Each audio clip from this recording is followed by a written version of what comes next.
Broadcasting live from the Business RadioX studios in Atlanta, Georgia, it's time for Atlanta Business Radio. Brought to you by OnPay, Atlanta's new standard in payroll.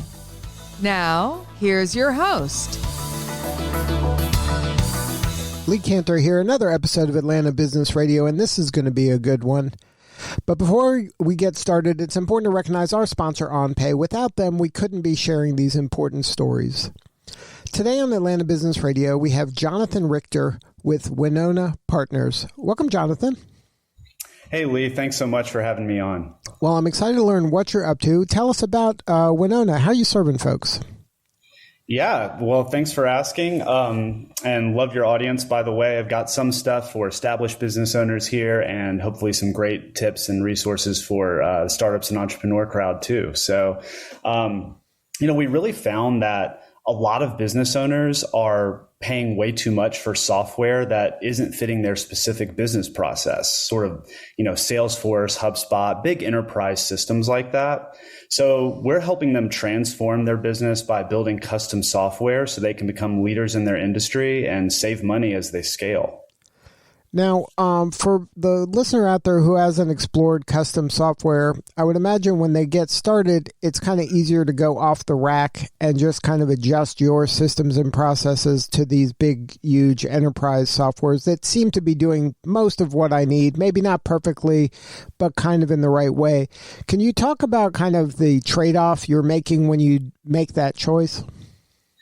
Totally. And that's a huge roadblock. I think people hear custom software and, they just kind of draw a blank, like, what does that mean, right? Custom software can be anything from a custom website, a mobile app, or a custom CRM, customer relationship management system or lead management system. And you're totally right that when you're starting off, I think a lot of businesses, maybe they don't perfectly know their business process yet, right? So I kind of consider the Salesforce and the HubSpot and those ready CRMs is the term that you can use to describe those kind of off-the-shelf SaaS platforms, almost like a Band-Aid in a way, which can be really great. It can be really powerful as you're getting started, but the issues come in when you start to scale, right? And you start to see the pain points in the pricing of those platforms, especially when you get to about 30 employees or so. And certainly if you hit 100, employees who need access to those platforms, suddenly, you might be paying, $5,000, $10,000 a month just to access and have access, to those platforms. Features you might not even need or know how to use or implement. So it starts to become very expensive. And you're just kind of paying for seats, as they call them, right? So which costs these platforms, probably fractions of a penny, right, to actually include a new user on. But they'll charge $100 to add someone new.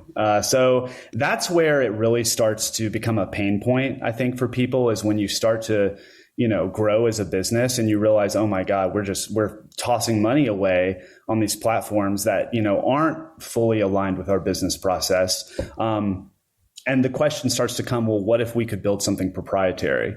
But then again, a lot of people don't even know where to start with that stuff. So that's where we come in. We're here to help people walk through the process, map out their business process and, identify ways that we could streamline or automate that process with a custom system that we can make them that actually fits their business process, not like, your business process has to you have to fudge that to make it work, with something we've pre-built. Like, no, not at all. What is your dream, scenario for how to run your business? And we can make the software do just that. Now, as I can imagine, the challenge is, so these companies, when they're starting off, they go with these enterprise, these big name SaaS solutions. They make it work. They grow despite that, maybe. And then there's all this pain now of, I got all this sunk cost. I have the pain of change and this digital transformation that I don't know. I mean, it's hard enough to just kind of manage the business with the chaos that entails, but to switch over to a new system, even though it's custom and it fits me perfectly, that pain, I would think, would scare off some people, and they just keep kind of biting the bullet and paying that monthly as it keeps increasing, and they know that there's probably a better solution out there, but they're kind of afraid maybe of that transition cost. Yeah, Lee, you definitely hit the nail on the head. And if I don't know if you've ever read Michael Gerber's book, The E-Myth or Beyond the E-Myth. Are you familiar with Sure. those resources? Yeah. But his whole thing is, right, like you need to not work just in your business. You need to work on your business, right? And that's sort of his mantra.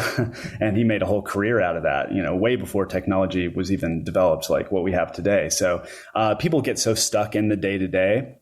And we get that and we see that every day, right? But, why is it important? Why could custom software development help you out, right? I mean, a lot of times when people call us, our clients, we try to steer them away from trying to, come up with the tech solution themselves. It would be great if the system could do A, B, and C. Rather than that, just like tell us what the problem is. Like, what's the problem that your business, that you're facing with your business? And then, we can try to help come up with the right, tech solution that can work for you. And, the reason custom software is great is because it can be one of those almost set it and forget it kind of things. If you can really build the automation right, it's like now it's not a recurring problem that is like, distracting you every day, taking you away from other important things. If we can do it right, it's just going to start working. And it's really that set it and forget it thing that is terrific.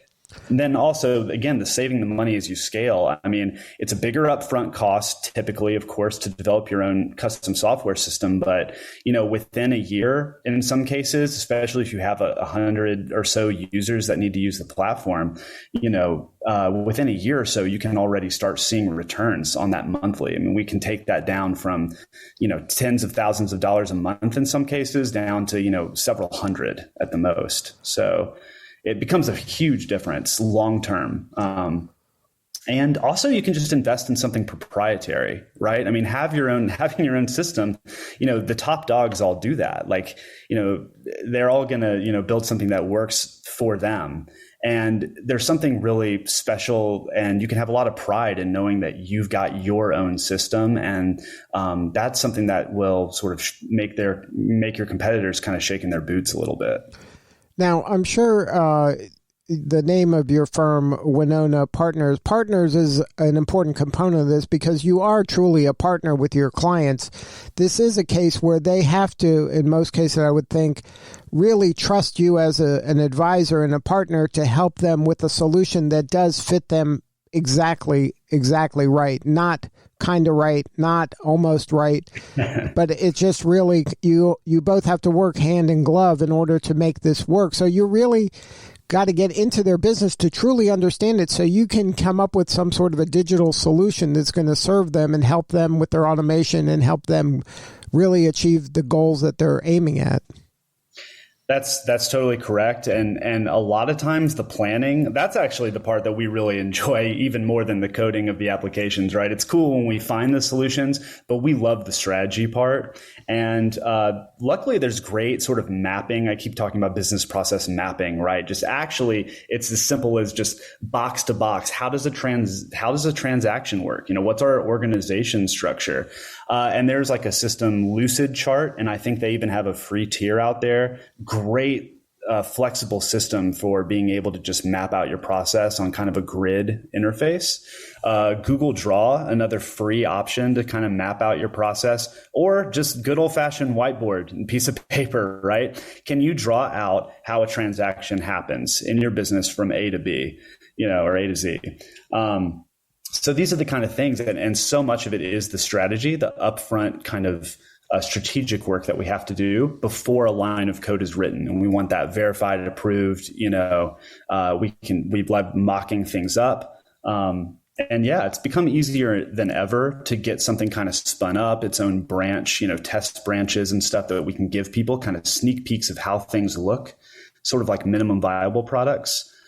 Before we even have to do a lot of the advanced back-end logic that sometimes is required. So But yeah, it's really just a great time to consider custom software because it's getting more and more cost effective. And in terms of design, right? Because I know a lot of people are super visual and they're like, well, I want to know how is it going to look? I mean, we build a lot of stuff over with React and a front end open source framework called Material UI.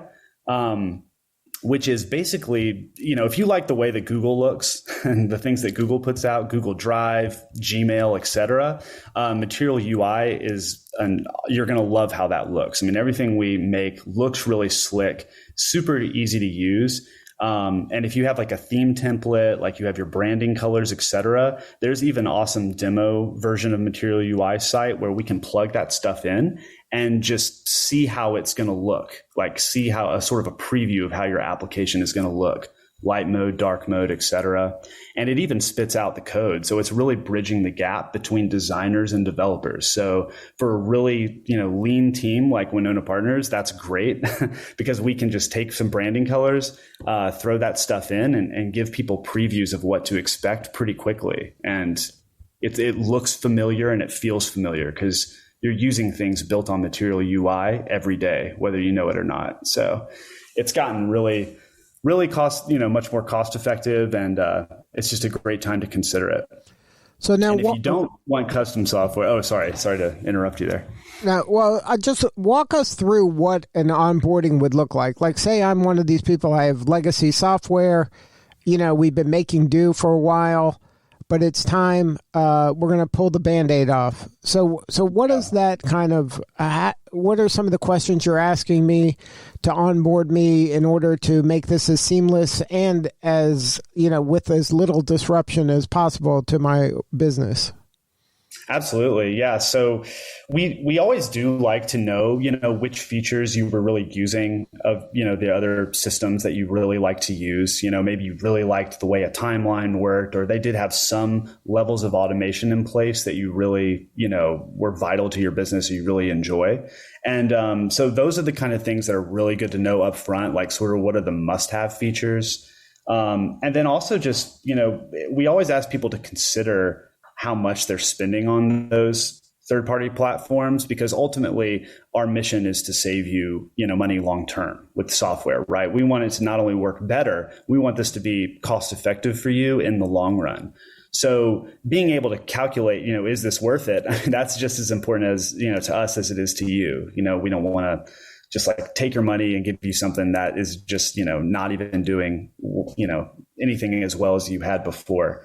So it's a lot of strategy. It's mapping out that process, like we said, and just trying to find ways that we can, automate when possible. That could be as simple as we love working in sprints as well. So trying to deliver things in a month or 2 months or something like that, and just taking things step by step. It could be as simple as just needing to, build a simple invoicing system to like automate your invoicing.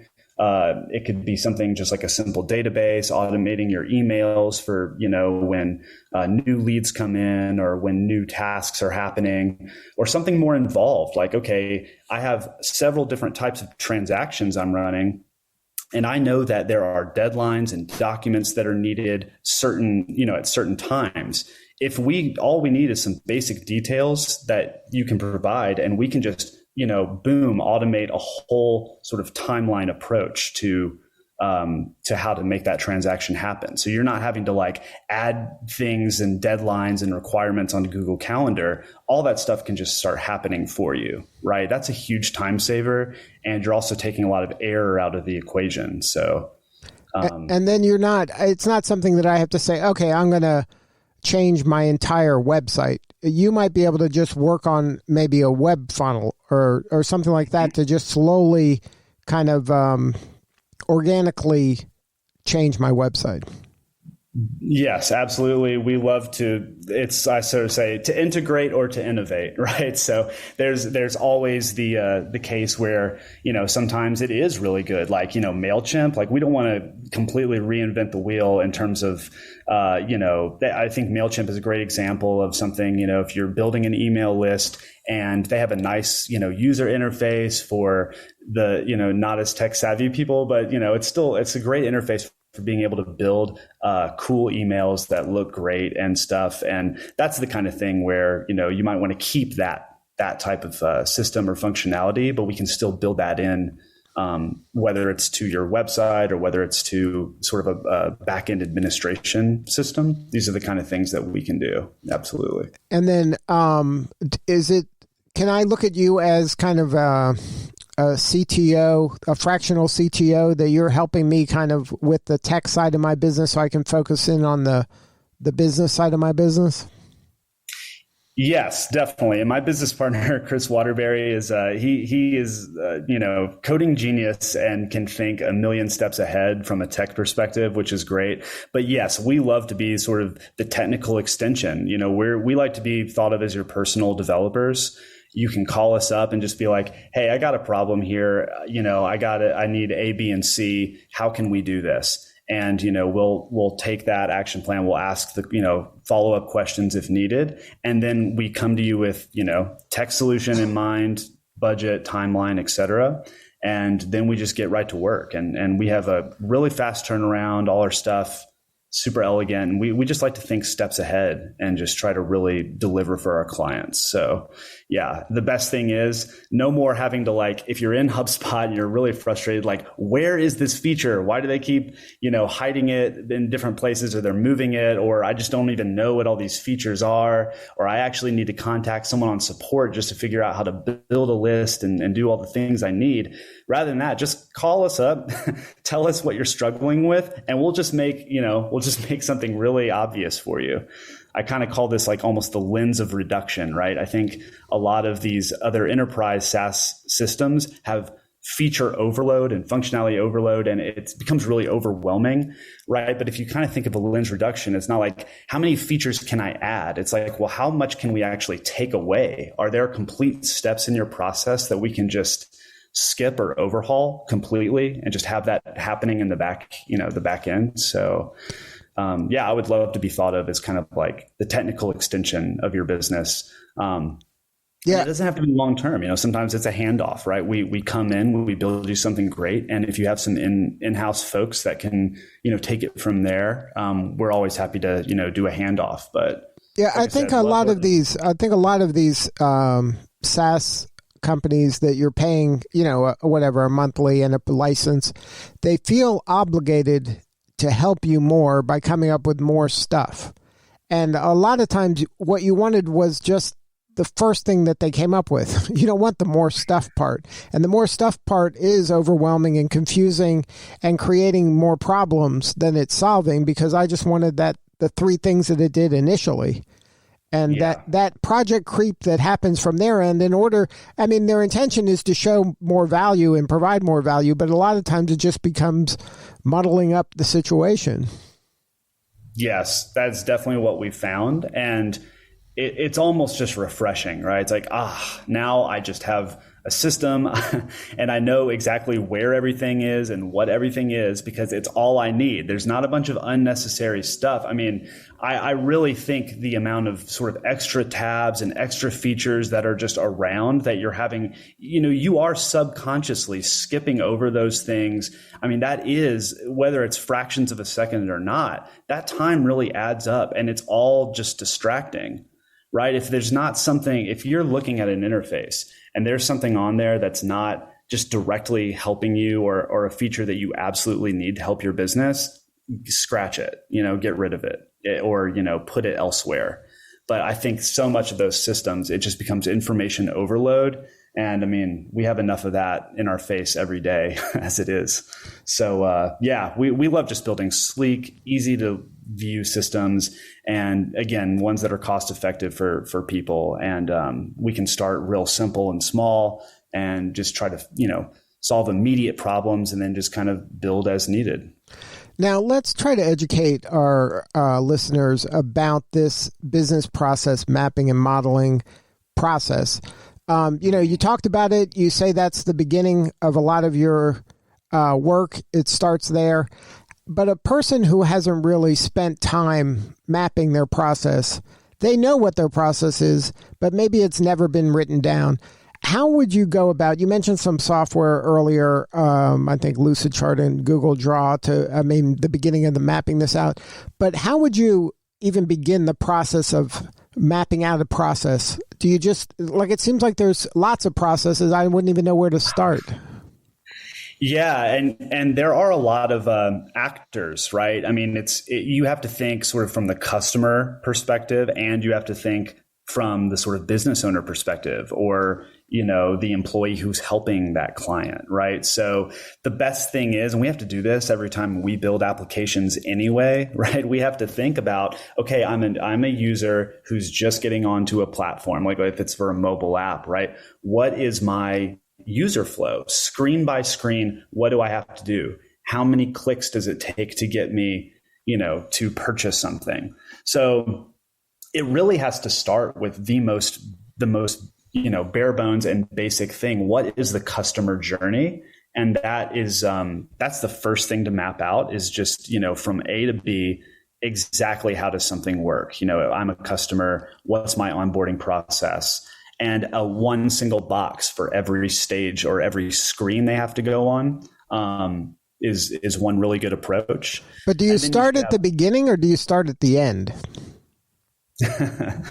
Yeah, that might depend on how complicated your business process is, or how you think about it. I mean, typically I like to just start at the beginning, but yeah, as you're going through, you might be like, oh, well, actually there's a few different options, right? They could do A or B. There could be some splits there. So yeah, in some cases, working from the end backwards might also be effective. But a lot of times it's just kind of like, tell us how a transaction works.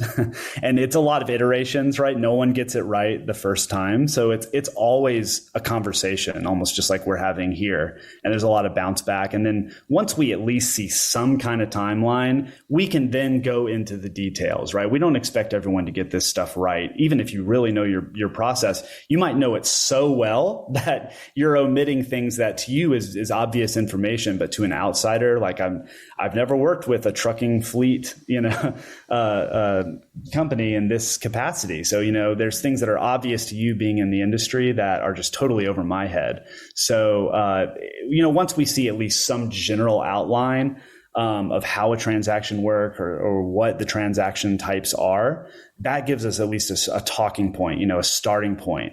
I love the book Thinking Fast and Slow by Daniel Kahneman. And he always says, what you see is all there is. And that's kind of my mantra, because, I got to see it on paper. And unless there's some kind of documentation, some type of, map, then I just have no, we're just talking and it's very vague. So just getting something on paper, that's business process mapping, how your process works today. Modeling is the next step. Modeling is when you get in and you actually say, okay, we've got sort of a complete picture of what's going on. Now, where are some things that we can probably automate or streamline or sort of cut out entirely, right? And that's the modeling stage. That's kind of thinking ahead. But mapping is what you should do first. Don't try to think too far ahead of necessarily where you want things to go in the future. First step is just map it out. And then we can figure out, okay, that gives us an idea of how things are working today. Then we can start the modeling process, which is actually like, okay, let's explore, if the transaction worked this way, or what if we, cut out this stage of the transaction, or could we bundle, these stages together? So these are the types of things that, we do. So it is a lot of strategy before, again, a single line of code is written. But we want to do things right and take a very diligent approach. Now, we're talking a lot about the nuts and bolts of the website. Does your work spill over into kind of some of the content strategies that impact how much traffic's coming to the website? How many conversions are coming to the website? Are the right people seeing this stuff, or are the wrong people seeing this stuff? What changes do I have to do from an SEO standpoint, or is that outside of the scope of your work? I love discussing that, because I've found that businesses big and small, everyone wants more traffic. Everyone is always trying to, grow their online presence. Especially if you have an online business, it's super important. So content strategy is something I'm very passionate about. All my blog posts, are usually between 2,000 and 3,000 words, which sounds like a lot, but the majority, I think something like 95, or it might even be 98% of blog posts that are written are 300 words or less, right? That is like not very much content, but the top for any Google search, the top page results are almost all in that 2,000 to 3,000 word range. So that just goes to show you, I mean, the more content that you can write on a specific topic, the better it is. And there's some people who have tremendous, writings and articles about this. I love Founder Magazine. They have tons of resources about content strategy. I know I was kind of talking bad about HubSpot earlier, but HubSpot's blog is great. It's all about inbound marketing. I mean, if you can build really effective blogs that, people are organically, they've never heard of Winnona Partners, but if they go and they search business process integration, we show up as one of the top results on there for my article on what is business process integration. That is free. I'm not paying to show up for that. But because I've, taken a lot of time and worked on the content, very diligently, I've created an inbound marketing approach. So I'm not having to pay for advertising. It's my time that it takes to write those articles and come up with that quality content. But if you can write just the best thing out there on whatever topic it is, you can get that traffic. So Founder Magazine, HubSpot blog, Backlinko by Brian Dean, who just got bought out. Actually, he has terrific resources, also very long form content based on how to get more backlinks, how to, increase and improve your SEO. Neil Patel, and then of course Winnona Partners blog too. Now, what is something, if you were maybe a business that's been around for a while, maybe things are plateauing, maybe you're in a little bit of a rut, maybe you're tired of saying the same thing over and over, maybe you're getting bored, but maybe your customer or prospective customer isn't, but maybe you are. What is some low-hanging fruit you can be doing today? Is there anything you can think of that's actionable today, right now, for the listener to do today that might kind of move the needle on their website or in their business? Absolutely. I think it's also always worth pointing out that you have about 3 seconds to get somebody's attention when they go on your website. I mean, it has really reduced. People's attention span is like a snap, right? So when someone comes to your website, the header text needs to be absolutely clear what you do. And this is something where people, they try to use really flowery kind of language, to try to be very poetic or kind of almost elusive and mysterious or something. No, go to our website, WinnonaPartners.com. What does it say? The first words, custom software development that transforms the way you do business, right? If nothing else, someone has 3 seconds. I want them to remember, okay, custom software development, first words there, right? And that's just a huge mistake. Believe it or not, that's one thing, is just checking to make sure that your header text is absolutely clear, exactly what service you're offering and that you're telling your story. Right under that, you want to definitely make sure that you're hitting the problems, right? What happens if somebody doesn't have the service that you're offering or the product, right? You want to really paint the picture of what their life will look like without your service. And then also what it'll look like, at the other end of the rainbow, like what happens when your dreams come true, right? Your website has to do all of that quickly and very, very effectively. So your homepage is absolutely the most important. After that, I think the frequently asked questions page, believe it or not, it's not considered maybe the most sort of sexy page out there, but it's actually one of the most important in terms of drawing traffic and organic traffic and SEO. If you write really good frequently asked questions, you are directly answering the questions people are asking on Google every day. And I'm also a classical guitarist on the side. So I have a classical guitar website and I rank extremely high for all kinds of pages. Like I have a classical guitar composers page that has a list of composers. And then each one of those links out to a different composer sort of biography. essentially I've just modeled it off of Wikipedia. So if you're wondering, well, I don't know how to write all this content stuff or where to get started, it's like, okay, well, just take one topic that your business covers. Check out what Wikipedia does. How do they structure all the page and all the subpages from that? And can you recreate that in your own way with your own case studies, your own language, and really answer even the most basic questions people probably have about your business? Because again, a lot of times you're thinking, you're so into your business that all this terminology, even though I said CRM and all that stuff, that might be right away, I have no idea what you're talking about, right? So things that you think about and talk about every day to an outsider are going to be completely foreign, and you're almost speaking another language. So you need to really, really dumb it down, boil it down. Don't try to sound too smart on your website. Really use just simple, easy language.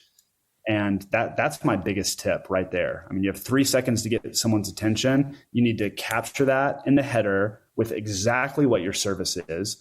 Not a ton of moving text and sliding stuff around. Just it needs to be, really, really clear, and then hit those pain points and just make it like a no-brainer. Like, oh my God, I've got to get this or else.